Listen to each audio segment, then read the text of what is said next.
कहानी है रमेश और रूपा की, जो एक ऊंची पहाड़ी पर एक कच्चे घर में रहा करते थे। उनका जीवन संघर्षों से भरा था, लेकिन वे प्यार और उम्मीद के साथ हर चुनौती का सामना करते थे। आ गई तुम रूपा, आओ बैठो। बहुत देर हो गई, मुझे लगा तुम थक गई होगी, इसलिए मैंने सोचा कि खाने के लिए थोड़ा नाश्ता बना देता हूँ। मैंने आज डबल शिफ्ट में काम किया, इसलिए देर हो गई। ए जी, क्या बताऊं, पानी लाने में बहुत मुसीबतों का सामना करना पड़ता है मुझे। पहाड़ी पर चढ़ना और उतरना कोई आसान काम है क्या? एक मटके के पानी में तो कुछ भी नहीं हो पाता। दिन में 4 चक्कर लग जाते हैं मेरे पैरों में बहुत दर्द हो रहा है। मैं जानता हूँ मेरी भाग्यवान, तुम बहुत मेहनत करती हो। मैं अब जल्दी ही कुछ करूंगा। मैं रोज ज्यादा घंटे काम करके कुछ पैसे बचा रहा हूँ, ताकि हम गांव में एक छोटा सा घर ले सकें। वहाँ कम से कम तुम्हें इतनी मेहनत नहीं करनी पड़ेगी। लेकिन आप क्या करेंगे? इतने सालों से तो मैं यही सुनती आ रही हूँ। पिताजी ने भी कैसा न्याय किया। उन्होंने पहाड़ी वाली ये झोपड़ी आपके नाम कर दी और अपने लाडले बड़े बेटे के नाम पर गांव की हवेली। ये कैसा न्याय हुआ ए जी? क्या हम उनके अपने नहीं थे?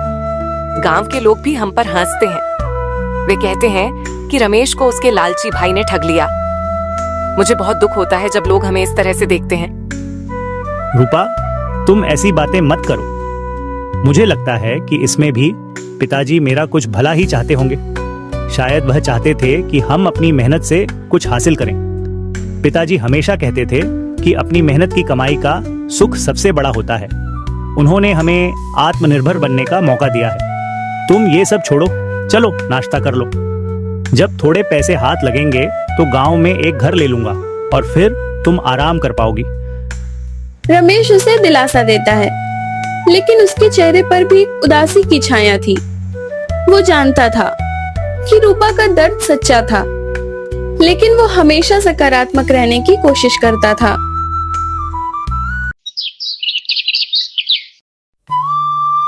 इसी गांव में रमेश का बड़ा भाई राघव अपनी पत्नी तानिया के साथ एक आलीशान हवेली में रहता था।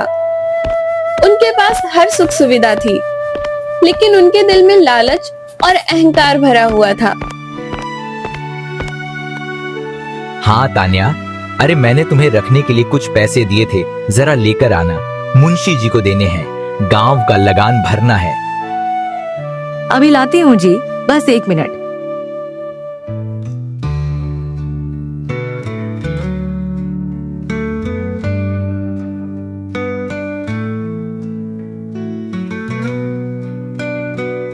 अरे मैंने तो तुम्हें 50,000 रुपए दिए थे, लेकिन ये तो सिर्फ 30,000 रुपए ही हैं। बाकी के 20,000 रुपए कहाँ गए? जी वो बाकी के 20,000 रुपये तो मुझसे खर्च हो गए। बगल वाली शारदा है ना, बहुत जला रही थी मुझे। उसका पति उसके लिए बनारसी साड़ी जो खरीद कर लाया है। अब मेरा पति तो मेरे लिए कुछ खरीद कर लाता नहीं, तो मुझे खुद ही अपने शौक पूरे करने पड़े। क्या मतलब है कि मैं तुम्हारे लिए कुछ नहीं लाता? तुम जिनके पैसों पर ऐश करती हो वो पैसे मेरे ही हैं, समझी? और 20,000 रुपए की भला कौन सी बनारसी साड़ी आती है? बताओ, तुम मुझे बेवकूफ समझ रही हो क्या? 20,000 रुपये की साड़ी नहीं, साड़ी तो मैंने सिर्फ 10,000 रुपये की खरीदी थी। उसके बाद उसकी मैचिंग की चप्पल, बैग, मेकअप वो भी तो खरीदना पड़ा ना। तुम्हारी इन्हीं हरकतों की वजह से ना हम किसी दिन रोड पर आ जाएंगे, बता रहा हूँ। पता नहीं अगर पिताजी ने मुझे वो पहाड़ी वाली झोपड़पट्टी दी होती तो न जाने तुम कैसे रहती। वहां तो पानी तक नहीं मिलता। तुमने तो मुझे बर्बाद करके रख दिया है। ये कैसी बातें कर रहे हैं आप? वो तो आपके उस मनहूस रमेश के नाम हुई है ना। बहुत मेहनत लगी थी तुम्हारे पिता से उन कागजों पर साइन करवाने में। बहुत सारी साजिश की थी मैंने, तब जाकर तुम्हारा वो महान छोटा भाई रमेश तुम्हारे पिता की नजरों में बुरा बना। उसे वहां भेजने में भी मेरा हाथ था, ये मत भूलो। वरना मेरा जो होता सो होता, उससे पहले तो ये हवेली रमेश के नाम होती और वो पहाड़ी वाला कच्चा घर आपके नाम होता। राघव अपनी पत्नी के धोखेबाजी को जानते हुए भी उसके सामने कमजोर पड़ जाता है। वो जानता था कि तान्या ने ही उसके पिता को बरगलाकर रमेश को घर से दूर किया था, लेकिन वो इतना स्वार्थी था कि अपने लालच के आगे उस सच को नजरअंदाज कर देता था।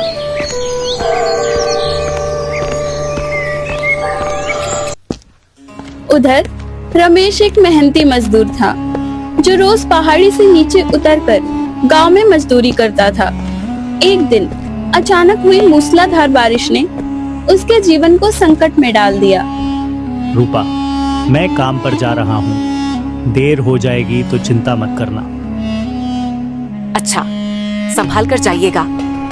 बारिश के संकेत हैं, मिट्टी फिसलने वाली हो जाती है। गीली होने के बाद आराम से आना।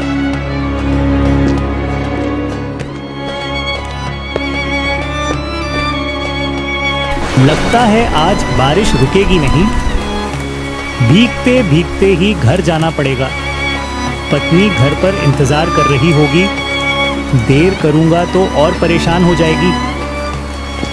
इस बारिश में पहाड़ चढ़ना बहुत मुश्किल है। ऊपर से ये मिट्टी भी इतनी फिसल रही है कि कदम जमाना मुश्किल हो गया है। रमेश का पैर फिसला और वो नीचे गिर गया। वो एक पेड़ की जड़ को पकड़कर किसी तरह से खुद को संभालता है। उसके हाथ पांव में चोट लग जाती है, लेकिन वो हिम्मत नहीं हारता। जैसे तैसे वो लड़खड़ाता हुआ घर पहुंचा। आप आ गए? देखिए ना, लाइट भी चली गई। बारिश सुबह से हो रही है। हमारे इस कच्चे घर में पानी भर गया है। हमें जल्दी से पानी निकालना होगा। अभी हाथ मुंह धोकर आता हूँ, फिर तुम्हारी मदद करता हूँ। आप ज्यादा थक गए हैं क्या? आपकी आवाज इतनी भारी हो रही है। आप ठीक तो है ना? नहीं नहीं, बस वो आते हुए जरा पैर फिसल गया तो पहाड़ी से नीचे जा पहुंचा। एक पेड़ में अटक गया था तो मैं बच गया। हे भगवान, कितना बड़ा अनर्थ होने से बचा है। आज आपको ज्यादा तो लगी नहीं ना? दिखाइए दिखाइए ना मुझे। चिंता की बात नहीं है, मैं बिल्कुल ठीक हूँ। अभी इस घर से पानी बाहर निकालना ज्यादा जरूरी है, वरना हम सोएंगे कैसे? देखो, छत से भी पानी टपक रहा है। दोनों पति पत्नी पूरी रात पानी निकालते रहे। सुबह हो गई, लेकिन बारिश नहीं रुकी। रूपा को रमेश की सेहत की बहुत चिंता थी, इसलिए वो उसे काम पर जाने से रोकती है। इतनी बारिश में भला कोई काम पर जाता है क्या? आज मत जाइए ना, आपकी तबीयत भी ठीक नहीं लग रही है। अरे, अगर बारिश रोज होती रही तो क्या मैं रोज काम पर नहीं जाऊंगा? बताओ, फिर हम खाएंगे क्या? अब तुम मेरी इतनी चिंता मत किया करो।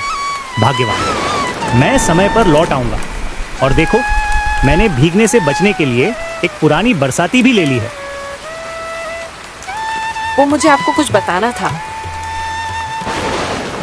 क्या हुआ? तुम रो क्यों रही हो? आप पिता बनने वाले हैं। हैं? क्या तुम सच कह रही हो? आज तुमने मुझे जीवन की सबसे बड़ी खुशी की बात सुनाई है, तो मुझे और मेहनत करनी होगी ना। अब तो मैं पिता बनने वाला हूँ। भाग्यवान, शाम को आते हुए मिठाई लेकर आऊंगा। अब तो मुझे और ताकत मिलेगी। इस खुशखबरी ने रमेश की सारी थकान और दर्द को भुला दिया। वो एक पिता बनने की खुशी में झूम रहा था। उसे लगा कि अब उसे अपने संघर्षों का एक और बड़ा कारण मिल गया है।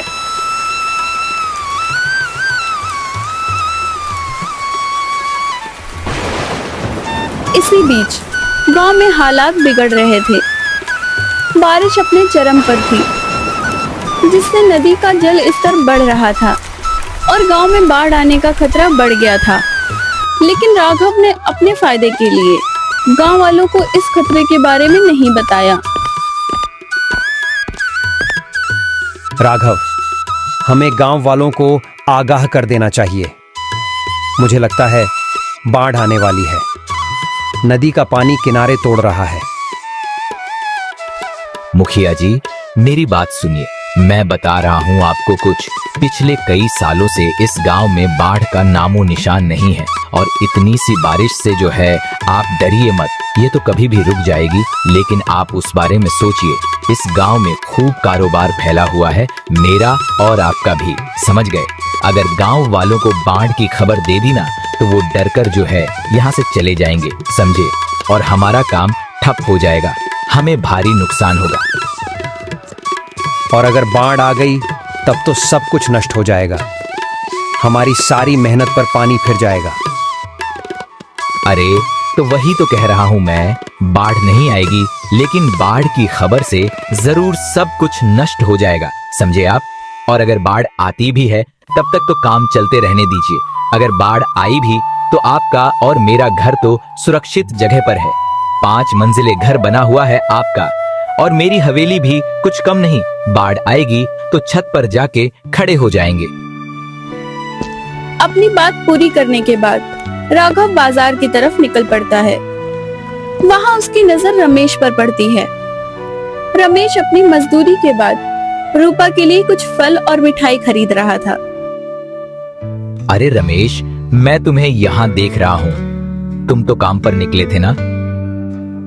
अरे राघव, मैं तुम्हारे घर ही आने वाला था। अच्छा हुआ तुम मुझे बाजार में ही मिल गए। क्यों, क्या काम आ पड़ा तुझे जो तू मुझसे मिलने मेरे घर आने वाला था? तू तो कभी हमारे घर नहीं आता। अरे भला अपने परिवार वालों से कोई काम आने पर ही मिलता है क्या? तुम्हारा और मेरा घर जरा दूर है तो मौका लगने पर ही आ पाता हूँ। मैं दरअसल आपको एक खुशखबरी सुनाने आया हूँ। रूपा जो है वो माँ बनने वाली है। अगर आप और भाभी रूपा से मिलने आते तो उसे अच्छा लगता। बधाई हो रमेश, बधाई हो। पर जो है, मैं तुमसे मिलने नहीं आ पाऊंगा। तो इस बात की मैं गारंटी नहीं लेता, क्योंकि मैं बिजी रहता हूँ। रमेश राघव की बेरुखी से थोड़ा निराश होता है, लेकिन वो अपने बड़े भाई को माफ कर देता है। उसे लगता है कि राघव शायद अपने काम में बहुत व्यस्त है। रमेश अपनी खुशी में इतना डूबा हुआ था कि वो राघव के व्यवहार पर ज्यादा ध्यान नहीं देता।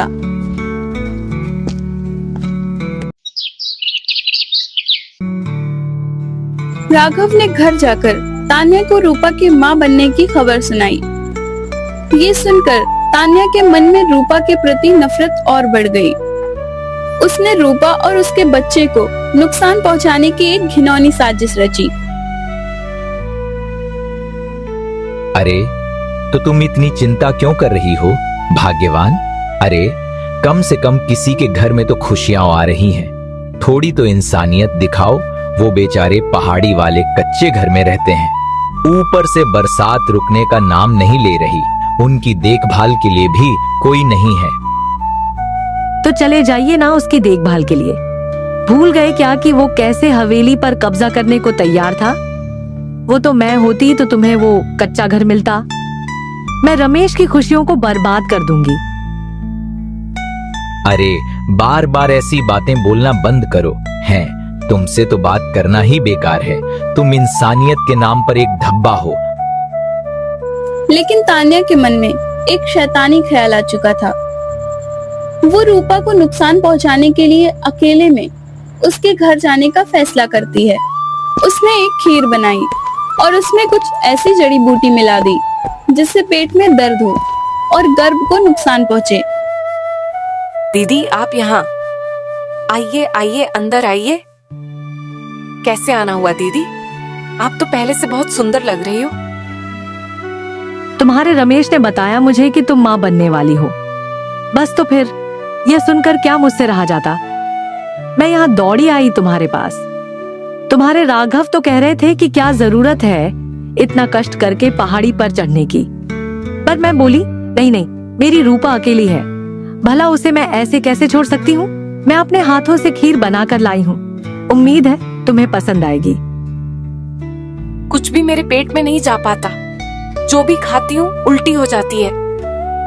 आप इसे रख दीजिए दीदी, मैं थोड़ी देर बाद खा लूंगी। आप बैठिए ना दीदी, मैं खाना लगा देती हूँ। हाँ, अरे नहीं नहीं, इसकी कोई जरूरत नहीं। राघव के आने का समय हो गया है, मैं जा रही हूँ। अपना ध्यान रखना, दोबारा मिलने फिर आऊंगी। तान्या वहां से जल्दी से निकल जाती है।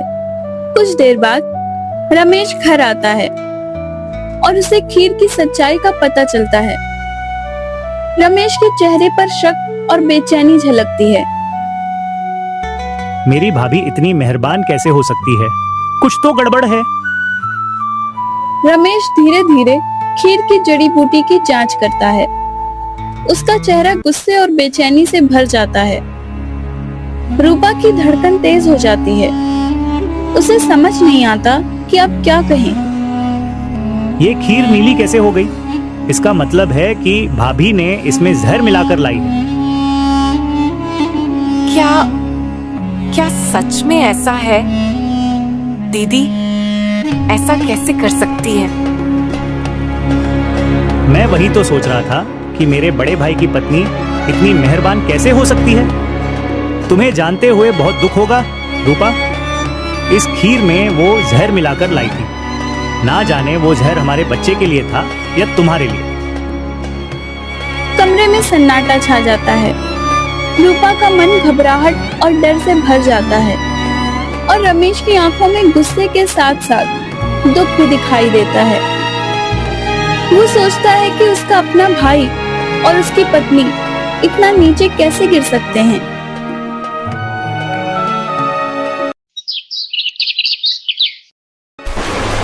उसी रात गांव में भयानक बाढ़ आ गई। नदी का पानी अपने किनारे तोड़कर गांव में घुसने लगा।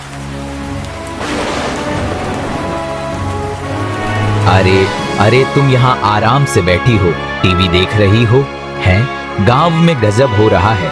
नदी का पानी अब बाहर आने लगा है। इससे पहले घर तक आए। चलो यहाँ से चलते हैं। गांव वालों के चिल्लाने की आवाजें आती हैं। राघव और तान्या भागते हैं लेकिन बाढ़ में फंस जाते हैं। हे भगवान, रक्षा करो, मुझे आज नहीं मरना। अगर उस दिन मैंने मुखिया जी की बात मान ली होती तो यह दिन ना देखना पड़ता। मैंने ही गांव वालों को भी बताने से मना कर दिया था। आज देखो, मैं भी इनके साथ ही बह रहा हूँ। पहाड़ी पर बैठे अपनी झोपड़ी में रमेश और रूपा जब बाढ़ की खबर लगी तो रमेश तो पहले मदद करने के लिए मना कर रहा था क्योंकि उसे राघव और तान्या की करतूतें याद आ रही थी। लेकिन रूपा के कहने पर वो अपनी जान की परवाह किए बिना उनकी मदद के लिए चला गया। वो सारी बातें बाद में। प्लीज अभी आप जाइए ना, वरना मैं चली जाऊंगी। वो आपके भाई हैं, वो आपके अपने हैं। आप उनका बुरा कैसे सोच सकते हैं? रमेश पहाड़ी से नीचे उतरकर लोगों को बचाने की कोशिश करता है। वो राघव और तान्या को भी देखता है। राघव, मैं आपके पास ये रस्सी फेंक रहा हूँ। इसे जोर से पकड़कर मेरे पास आइए। रमेश अपनी पूरी ताकत से रस्सी खींचता है और राघव और तान्या को सुरक्षित जगह पर ले आता है।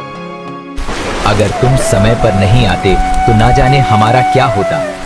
रमेश, तुम्हारा बहुत बहुत धन्यवाद। तुमने हम सबकी जान बचाई है। अरे, आप लोग अपना ध्यान रखिए। मेरी पत्नी अकेली है, मुझे उसके पास जाना होगा।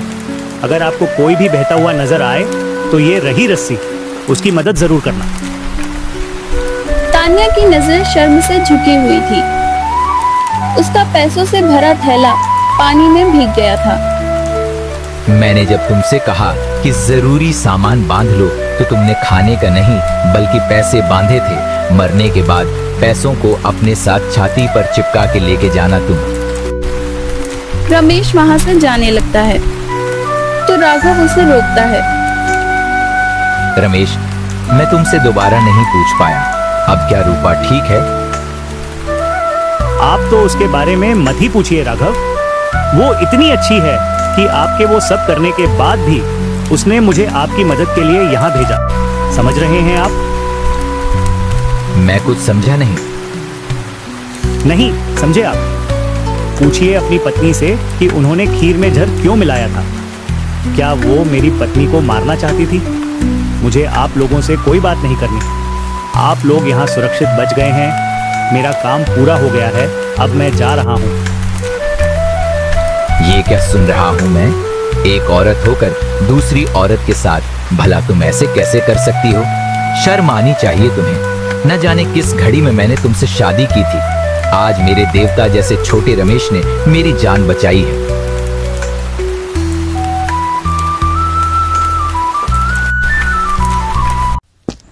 रमेश की बातें सुनकर राघव की आंखें खुल गई। उसे अपनी और तान्या की करतूतों पर बहुत पछतावा हुआ। वे दोनों माफी मांगने के लिए रमेश और रूपा के पास गए।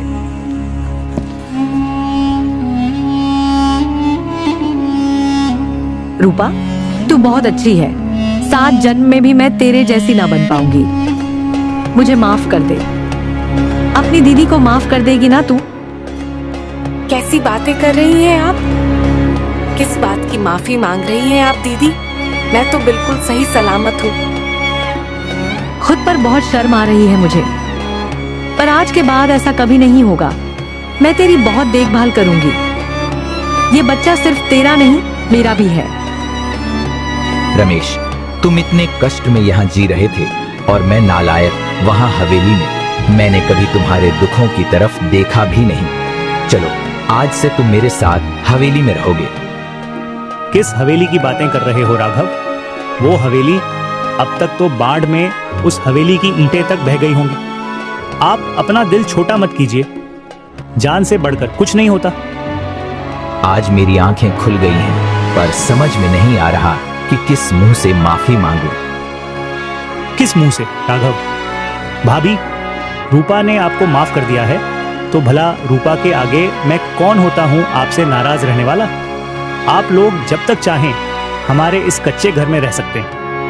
हाँ, हवेली जैसी सुविधाएं तो नहीं मिलेंगी, पर हाँ, शांति और खुशी से जीवन जरूर जिया जा सकता है।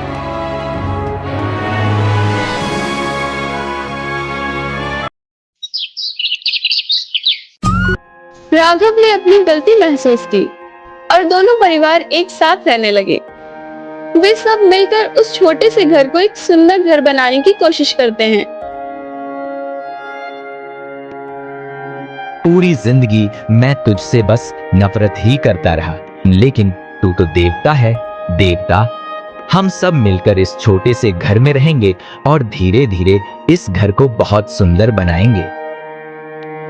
मैं कितनी जिद किया करती थी कि गांव में घर लेते हैं, लेकिन देखिए ना, हमारा पूरा परिवार तो हमारे इस छोटे से गरीब के कच्चे घर में रहने आ गया। अब ये घर स्वर्ग से कम नहीं। कुछ समय बाद रूपा ने एक प्यारे से बेटे को जन्म दिया।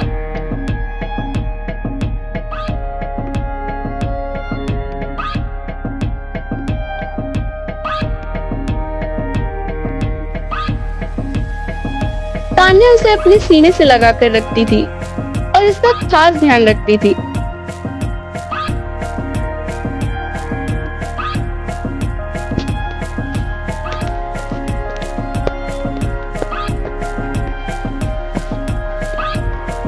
साहब, आपके पिताजी के मरने के बाद उन्होंने मुझे एक चाबी दी थी और कहा था कि जब भी आपके भाई आपसे मिलने आए तो आप उन्हें ये तिजोरी दे देना। उसमें आपके पिताजी का राज छिपा है। क्या राज? कौन सा राज मुंशी जी? मुझे नहीं पता मालिक, पर पुरोहित जी को इसका राज पता है। वह आपको राज बता देंगे।